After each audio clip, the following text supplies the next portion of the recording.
Hey, what's up, South Florida? Quick question. If you had to take a stab at how often voter fraud occurs in our country, which of these would you choose? Very often, occasionally, or this one?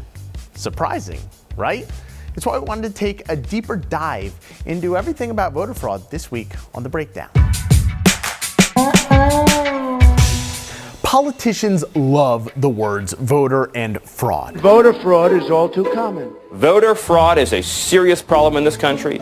Big issue that President Trump and I have both been concerned about, voter fraud. But despite their claims, it rarely happens, like ever. You're more likely to be struck by lightning than to commit in-person voter fraud. Sean Morales Doyle is an administrative member of the Brennan Center for Justice, a nonpartisan law and policy group. I mentioned the words nonpartisan because the issue of voter fraud has become overwhelmingly partisan. People invent this problem and then come up with solutions for it, and those solutions are damaging to our democracy. Just take a look at this map that shows states that have passed more restrictive voting laws since 2010.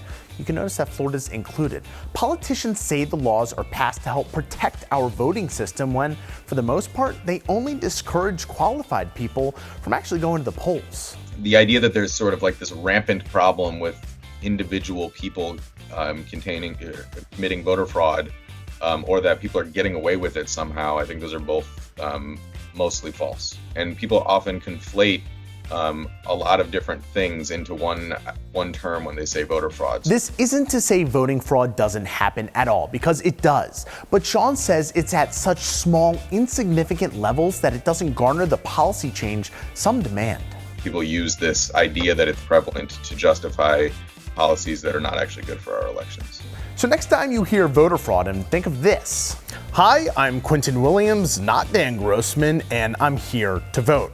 Just remember, you're more likely to get hit by lightning than to have this occur. Hey, I'm Dan, not Quentin, and thanks for being with us. We'll see you next week.